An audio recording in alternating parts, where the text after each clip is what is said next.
recettes. Passons maintenant à la sélection des vins. Alors, comme j'ai fait un épisode sur le Languedoc, je vais commencer par vous présenter les 3 pépites languedociennes que j'ai sélectionnées pour vous. Et on part au domaine de la Jascastel avec la cuvée La Pimpanella, qui signifie la femme dégourdie en occitan, si je me souviens bien, sur le millésime 2021 en appellation Languedoc. Alors bien que le vin soit en appellation Languedoc, il se trouve que la Jascastel est en fait très réputée pour être l'un des plus beaux domaines des terrasses du Larzac. C'est un domaine historique situé à l'est des terrasses du Larzac et qui est tenu par une vigneronne, Pascale Rivière.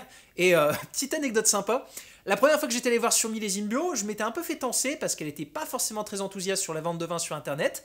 Et puis je lui avais quand même laissé ma carte, et elle était revenue par email vers moi, et elle m'avait dit je suis allé voir ce que vous faites, et franchement c'est génial, et je serais ravi de travailler avec vous. Bref, vous l'aurez compris, Pascale c'est une femme de caractère, et qui donne naissance à des vins un peu comme elle, c'est-à-dire qui ont une âme et une identité. Je voulais vous le présenter parce que tout d'abord c'est la première cuvée que j'ai goûtée de la Jascastel, et donc forcément il y a un petit côté affectif, et je voulais vous le présenter à la base sur le millésime 2020, que j'avais goûté sur Millésime Bio, mais le souci c'est que je m'y suis pris un peu à la bourre pour les réservations, et du coup Pascale était déjà passée au millésime 2021. J'avais un peu peur parce que 2021 c'est un millésime, je sais pas si vous vous souvenez de l'été qu'on a eu, mais beaucoup de pluie, donc c'est un millésime qui est quand même plus sur les acidités et la fraîcheur. Et j'ai pas été déçu, c'est génial. Au niveau de l'assemblage, si je reprends ma petite fiche technique, 40% Grenache, 10% Syrah, 20% Carignan, 30% Cinsault, on est donc typiquement dans les standards du Languedoc. Et j'ai adoré déjà parce que au niveau du nez, c'est super complexe. Fruits noirs, cuir de céleri, garrigue, musc, tapenade ou encore végétal noble. Et en bouche, alors ça va être très compliqué à vous expliquer, c'est pas toujours simple de poser des mots sur le vin, mais je trouve que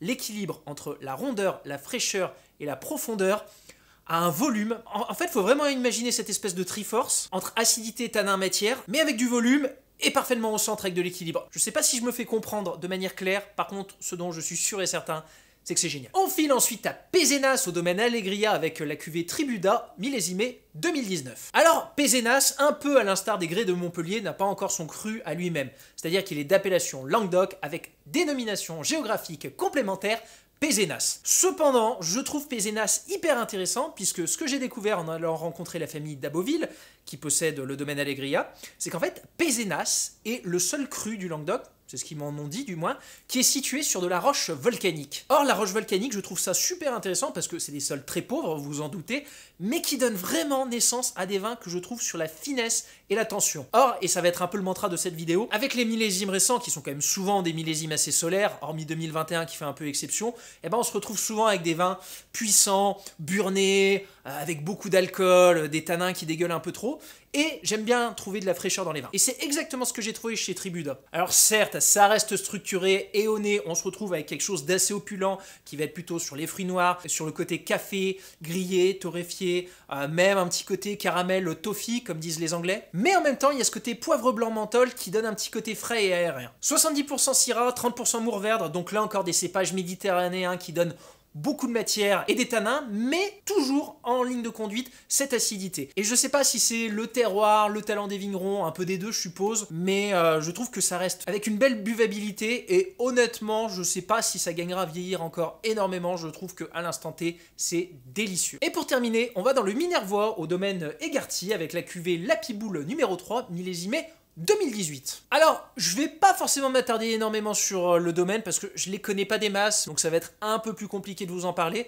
Par contre, je sais qu'il y a une grosse dominante de Mourvèdre, et le Mourvèdre, on en parlait avec Charles dans le dernier podcast. Je vous encourage d'ailleurs à aller l'écouter, il est sorti ce midi. Et c'est un cépage qui est assez complexe parce qu'il a des maturités très tardives, et c'est pour ça qu'il a besoin d'être plutôt sur des climats méditerranéens avec beaucoup de chaleur. Alors par contre, le Mourvèdre, quand c'est bien réalisé, c'est absolument génial. Et ce vin, c'est vraiment le coup de cœur de dégustation. Le nez, c'est franchement super complexe. On a des fruits noirs, de la feuille de thé, de l'encens, de l'anis étoilé, du fenouil, du chocolat noir, du cuir ou encore de la crème de cassis. En bouche, c'est clairement pour moi la plus puissante des 3 cuvées, mais malgré tout un côté rond gourmand et avec des tanins soyeux. Ça, clairement, évitez-le en apéritif, je vous conseille plutôt d'envoyer des plats qui ont du répondant en face, une cuisine méditerranéenne, type, je sais pas, un couscous, un tagine d'agneau, quelque chose de... qui a des épices, quoi. Et pareil, ça, je pense qu'on n'est pas loin de son optimum, même si vous pouvez encore le laisser vieillir 2-3 ans, mais je pense qu'il y a vraiment moyen de se faire plaisir dès maintenant, quand les températures vont commencer un peu à retomber, et que vous aurez envie d'une cuisine plus automnale. Qu'est-ce que je vais vous présenter maintenant? Bah tiens, vu que j'ai fait les rouges, je vais vous présenter 3 blancs, et comme ça, après, on repassera sur les rouges. Et on commence avec cette pépite bourguignonne, qui n'est autre que les Collines de Vaux Chardonnay 2020, en Côte d'Auxerre, du domaine d'Édouard. Alors Édouard, Grégoire, c'est un jeune vigneron bourguignon pour lequel j'ai eu un coup de cœur, là encore, sur millésime bio. Il est installé au sud d'Auxerre et à peu près, je dirais, à une quinzaine de bornes de Chablis sur le côté ouest. Bon, je pense que la région de Chablis, normalement, vous avez déjà dû en entendre parler, j'en avais parlé dans le dernier épisode de Cépages sorciers, et c'est un endroit quand même assez guindé, et ça fait toujours plaisir de rencontrer des vignerons qui vous accueillent encore à la propriété avec le sourire, parce que déjà, Edouard est un vigneron pour lequel j'ai beaucoup de sympathie. Et pour ma dernière cépage sorcier boîte, je sais pas si vous vous souvenez, mais je voulais présenter 3 chardonnays.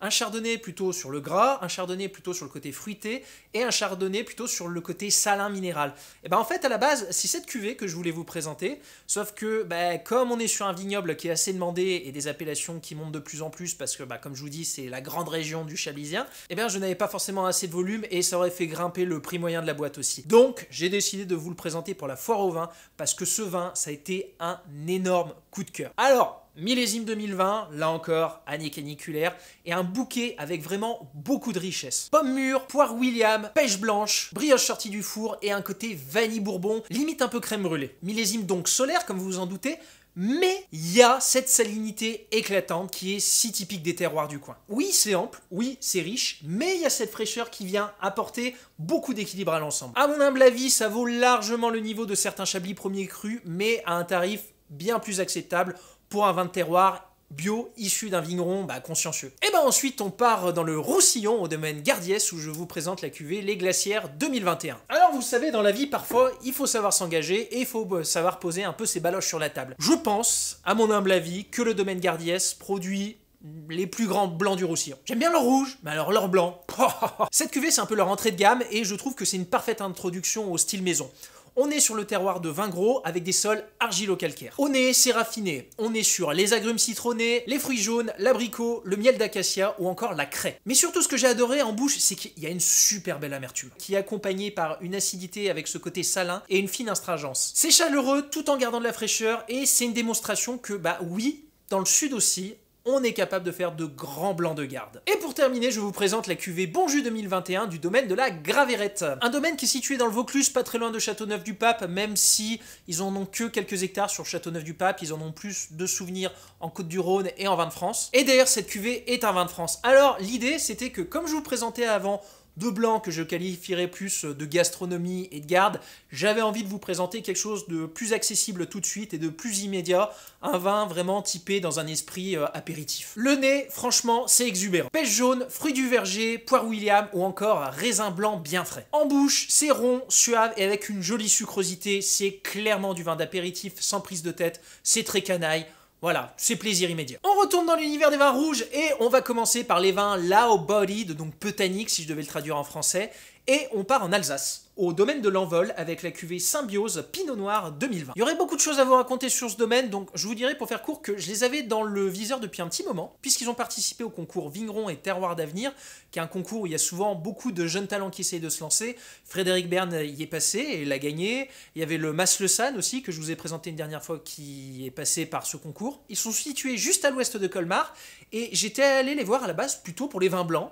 Sauf qu'en fait, j'ai eu un coup de cœur monstrueux sur leur cuvée en rouge, et notamment sur ce Symbiose 2020. Trouver des pinots noirs à tarif accessible, aujourd'hui, c'est compliqué. Le pinot noir, c'est un cépage qui a un côté un peu tout ou rien. J'ai tendance à trouver que soit on est dans une mauvaise phase, c'est fermé et c'est peu expressif, soit il est dans une bonne phase, et alors là, c'est divin. Et là, vous vous en doutez, si je vous le présente, c'est qu'en ce moment, il goûte à merveille. Comme on est sur le millésime 2020, et forcément, c'est un pinot noir avec beaucoup de maturité, mais on n'est pas non plus dans la surmaturité comme on peut trouver sur certains pinots noirs.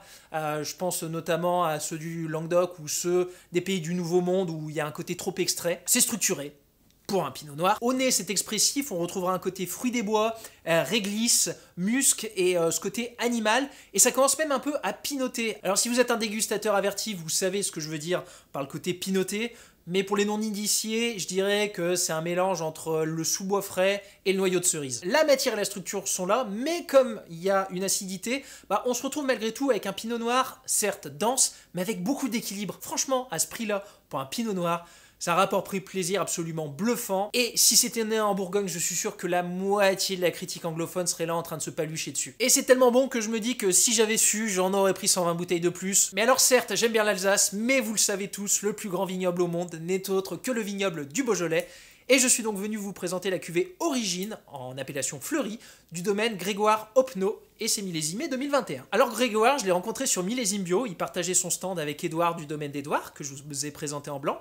Sauf que ce que je ne savais pas, c'est qu'il a eu une presse de malade ces 2-3 dernières années. Quand je me suis penché sur son cas, je me suis rendu compte en fait que, un peu à l'instar de Fred, ça faisait partie de ces vignerons qui avaient vraiment beaucoup fait parler d'eux. Et maintenant que j'ai pu goûter, je comprends mieux. Et Fleury, pour moi, ça a toujours été le terroir du fait de ces granites qui était vraiment le terroir de l'expression de la finesse. Et les vins de Greg s'inscrivent clairement dans ce registre. J'ai rarement bu de toute ma carrière des vins qui étaient aussi aérien, fin, digeste. Et c'est des mots que je vais énormément répéter, mais parce que c'est vraiment ça qui m'a marqué à la dégustation. Je pensais que ça venait peut-être du millésime 2021, mais en fait même pas, j'ai pu goûter ces 20 et ces 19, et c'est vraiment le style qu'il recherche. Lui-même il le disait, il adore les vins qui sont sur la buvabilité, qui sont digestes et qui sont sur la finesse. Clairement, si vous êtes un amateur de Morgon ou de Côte de Brouilly qui sont un peu bourrus charnus, je sais pas si ça va forcément vous plaire. Par contre, si vous aimez les styles plus modernes, et ben là vous allez vous régaler. Et en bouche, qu'est-ce que ça donne? Et ben ça donne un côté très fruits rouges, un côté jus de cerise et des notes crayeuses. De même, on retrouvera aussi de jolis arômes d'épines de pin. Oui, je vous jure, d'épines de pin, ainsi qu'une légère pointe de torréfaction. Et au palais, bah là encore, je vous ressors le même sempiternel refrain,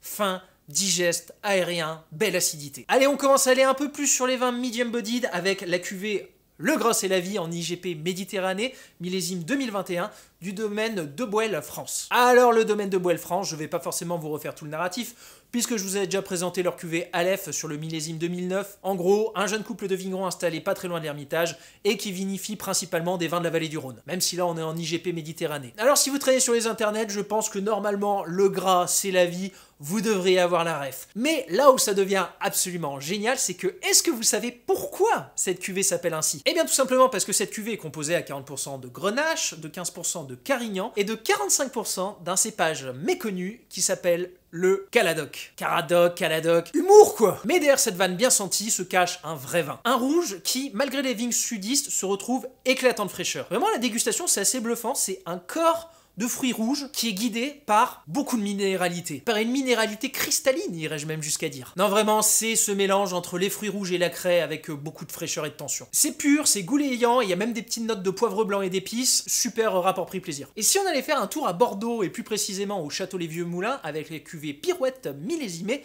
2020. Alors on est sur la rive droite, dans la région du Blayais, et le Blayais, on va pas se mentir, a toujours été un peu dans l'ombre du Médoc. Médoc qui est rive gauche, hein, mais qui est situé juste au nord, et il y a la Garonne qui passe entre les deux. Et alors le Médoc, forcément, avec des appellations comme Pauillac, Margaux, Saint-Julien, Saint-Estèphe, et bah le Blayais est toujours resté un peu dans l'ombre, et je trouve ça hyper injuste, parce que je trouve que c'est l'un des vignobles sur lesquels on trouve les plus beaux rapports prix-plaisir du Bordelais. Ce vin, je le définirais comme le petit Bordeaux de grand plaisir. J'ai fait une partie de mes études à Bordeaux, et souvent je trouvais que les Bordelais dans la jeunesse, c'était hyper austère. Là, pas du tout, ça a été un vrai coup de cœur de dégustation. Fruits noirs, épices, raisins, poivre noir. Et surtout, la bouche est mais tellement juteuse. Il y a de la structure, il y a de la rondeur, il y a des tanins satinés. Ça goûtait bien en février sur millésime bio, mais alors là, avec 6 mois de vieillissement en plus, ça déguste juste superbement bien en ce moment. Je ne sais pas si ça gagnera forcément plus à vieillir, mais quand je vois que ça, c'est la cuvée d'entrée de gamme du domaine, bah je me dis qu'il faudrait vraiment que je revienne pour goûter les grosses cuvées. Si tous les Bordeaux jeunes goûtaient comme ça, pop, pop, pop. Et comme on arrive bientôt sur la fin, je vous présente un vin un peu strong-bodied, qui a des épaules. La cuvée Boréale 2020 en appellation Cros Hermitage du domaine de l'Homme. Alors c'est déjà la 3e fois au vin que je vous fais,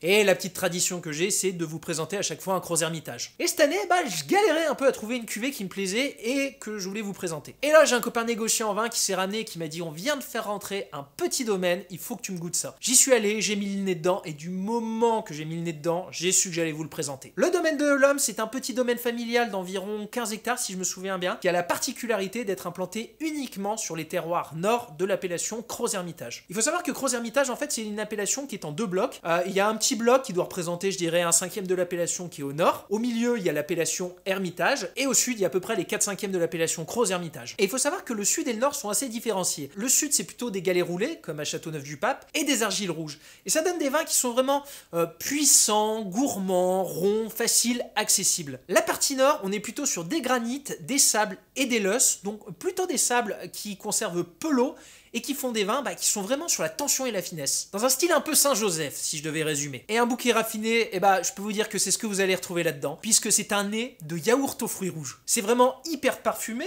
donc avec ces notes de fruits à baies rouges, bien frais, mais on retrouvera aussi des notes de violette, d'épices brunes ainsi que de vanille bourbon. Au palais, c'est suave, la matière est ronde, les tanins sont soyeux et satinés, et le tout est enrobé dans une délicate sucrosité mais qui ne prend pas trop le pas. La finale est fraîche, onctueuse et c'est du pur plaisir. Au regard de l'inflation et de la cote de l'appellation Gros-Hermitage qui ne fait que monter, je trouve que c'est du lourd et qu'on est sur un tarif qui reste relativement accessible. Et allez, en vrac pour terminer, sachez aussi que la 9e Podstache boîte vient d'être mise en ligne. Pour le rouge, on part dans le domaine des Gravesnes avec un Côte-du-Rhône, la cuvée Marie-Louise 2020. Puis on va dans une destination un peu plus fraîche et exotique, entre guillemets, puisque nous allons en Autriche, au domaine Fritsch, dans l'appellation Wagram, où nous vous présentons un 100% Gruner Veltliner. Ça a été mis en ligne sur toutes les plateformes de podcast, que ce soit iTunes, Google Podcast, Spotify, Deezer, Ocha, etc. Et enfin, sachez que j'ai fait rentrer le millésime 2021 de Frédéric Bern. Alors pour l'instant, il n'y a que ces cuvées Pierre Bleu et Granit Rose. D'emblée, je vous préviens, cette année, il n'y aura pas de vente à tarif propriété en décembre comme je faisais habituellement. Déjà d'une parce que Fred a fait moins de volume sur 2021 et que ses vins sont de plus en plus demandés. Je pense faire rentrer ces autres cuvées soit pour la sélection de novembre, soit pour le début d'année 2023, mais il y aura bien moins de stock que l'année dernière. Donc voilà, si vous voulez vous faire plaisir, n'hésitez pas. À bientôt!